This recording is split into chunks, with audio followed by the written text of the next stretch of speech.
Welcome to Tanks Invest. We're talking about investing, finance, and professional development.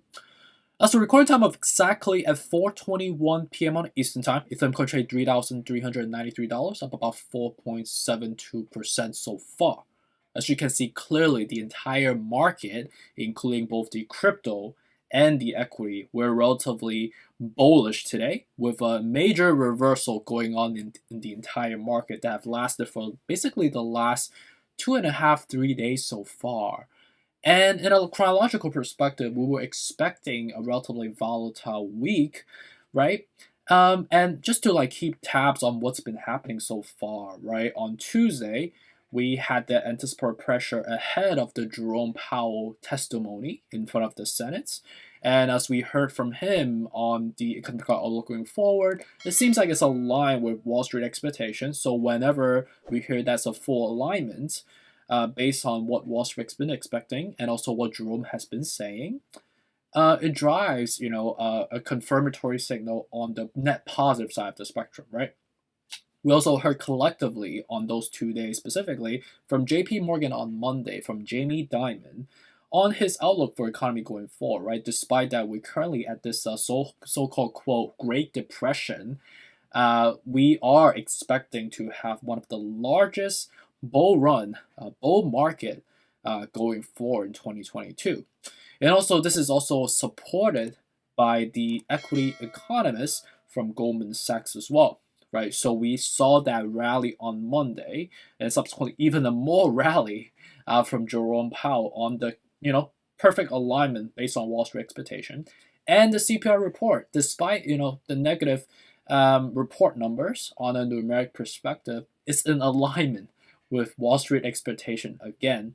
So seems like the constellations are aligned. It seems like that we are meeting expectations, despite again, based on my previous videos, I've told you guys about my perspective, right? It seems like we've been getting a report card of C minus, B minus. So someone that actually has a B or a B plus in the class, we would put him on the top tier of students in the class. But ultimately, it's still not a really good score, right? It's just that we are giving more slack. And at the same time, because of the fact that we've been enduring for the 2.5 months of sell-off, and obviously all these negative media affectation from inflationary pressure, interest hikes, Omicron, Delta variants, etc., and also collectively just the last 2.5 years of volatility so far. So we are building that tough, tissues. We're building that scar tissues that we're becoming more and more sophisticated and defensible as investors collectively. And for those that have been watching my channel, we've been always practicing quantitative analysis, logical frame of reference, and we did not allow emotions to be, a factor at all when we are executing on buying or selling or holding, right? So congrats again on the revival that we're seeing. Congrats again on following your logics. Again, I didn't really do anything. I just gave you the right mindset by correcting, by muting all the noise out there and stay true to the quantitative analysis. And we are getting rewarded nicely at the moment. So it's all due to your intelligence, your logic, and you are improving. And that's why the value proposition that we're doing collectively on a daily basis is working. And for you, when it's working for you, then you start to get the ropes now. So I appreciate that you guys are learning on a daily basis. So let's look at the news real quick. Seems like there are more news try to scare people away, but it seems like we're having this cry wolf effect again. So the first news I see is with respect to on CNBC. It seems like Omicron is another disruption today on the media front. It seems like essential workers are prevalently getting calling out sick, despite if it's getting sick or not. But they obviously are having a tough time with their work balance, right? They've been working to the bones. There's also a shortage on the labor front, so they're basically taking triple shifts, quadruple shifts, doing work that's supposed to be delegated to one person. They're taking on a 3 people job at the same time. They're not getting paid the most. So obviously gonna call out sick or some sort of a reason because they're protected anyways. And some of the news that I see here, based on some scientist, I don't even know if it's even like valid at all at this point anymore. They say that Omicron cases are less severe, right? And hospital stays for these Omicron patients are shorter in stay than Delta. And this is coming from the large California health system. So this is like the statistical collections that they've been seeing in the records. So, but something that's kind of like a red flag is that most people are going to get COVID despite you get the vaccine or you get the booster at all. You're going to get it one way or other. So it seems like they are not really doing anything in control. It seems like we've just been reacting on a daily basis. The cases are spiking on a domestic perspective. There's no hold of the control. So it's unfortunate, right? And then the other news that I'm seeing as well is with respect to depictions from economical strategists. They say that the rally has been, a more of a rebound, obviously on a technical front. But are we going to be on a path to new market highs, as we durate this rotation that we're seeing on a recovery front? Basically, we are foreseeing possibly some sort of a rotation or sell-off coming up in April or March of this year. And this is a typical affectation, right? And some of the people that have been asking me, oh, are we going to be foreseeing some sort of a crash coming? I think it's not really a crash. It's just people taking profit because they have to use, their profit to pay tax from last year, which we have seen Elon Musk have done, right? He sold like $10 billion of Tesla stocks. It's not because he wanted to sell. It's because he needs to sell. He needs to sell to get cash to pay the tax that he needs to pay for, right? And I would say collectively, we have seen some of the write-offs, during the Christmas time period. Obviously some people are taking some tax write-off because it just makes sense to alleviate some of the capital gains tax that they've done. So I would say, the corrections that we are expecting would not be like a very prominent one.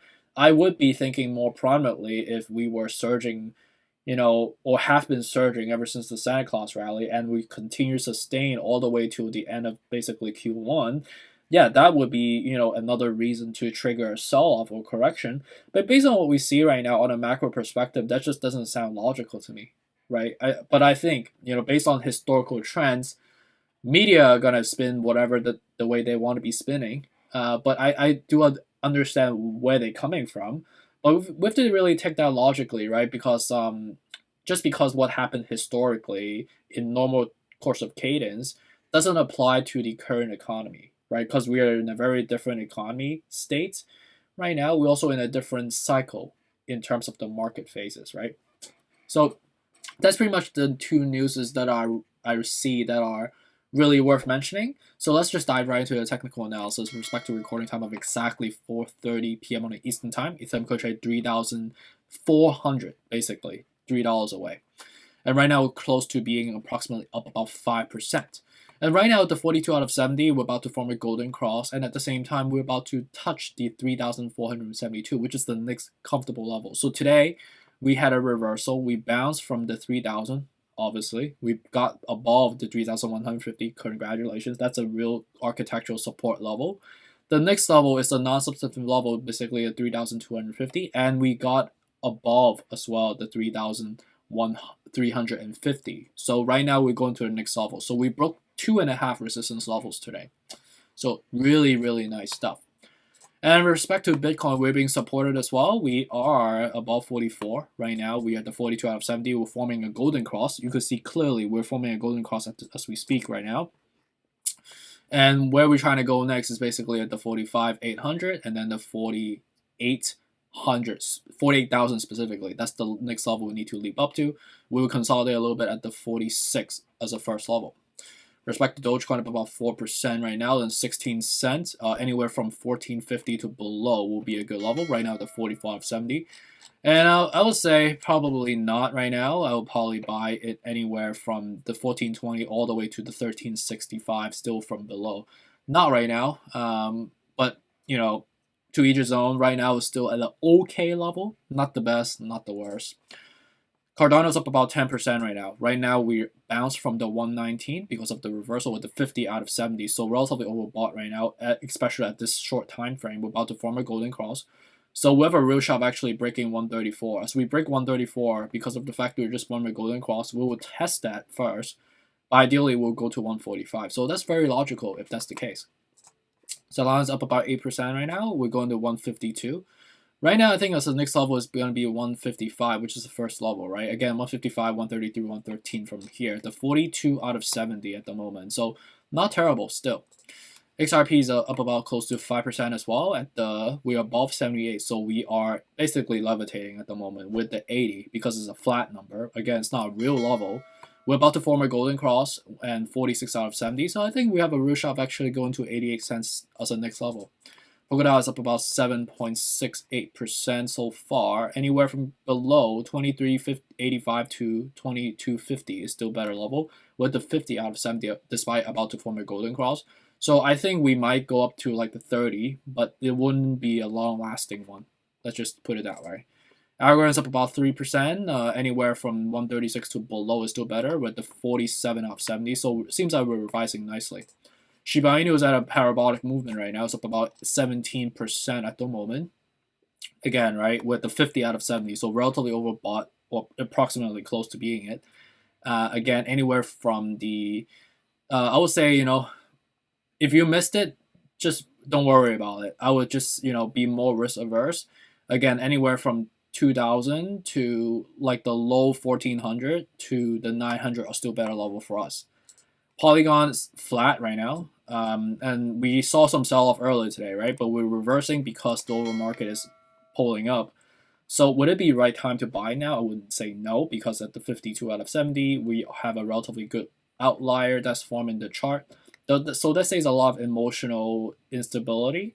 So I wouldn't really touch it at the moment. Again, 175 to 143 from here. AVAX up about 6%, 80 to 60 is still a better frame of reference for us. Luna, again, 62, 52 to 45 from here. With respect to risk management, these are the levels identified so far. And for the Patreon members, I have updated the list, which you've seen already. And also with respect to the equity list, I think we now have like 35 stocks and 42 crypto, if I'm not mistaken. And as you can see from my portfolio today, I made crazy gains today. I made I think if I compare to yesterday, I made about $100,000 just collectively from the just last 2 days. So absolutely amazing. So just congrats again to the ones that have been following your logics, following your methodology, and not let emotions shake you, right? And you are in the greens right now, right? Again, long-term investing, logical investing always comes out winning. Appreciate you. Take care.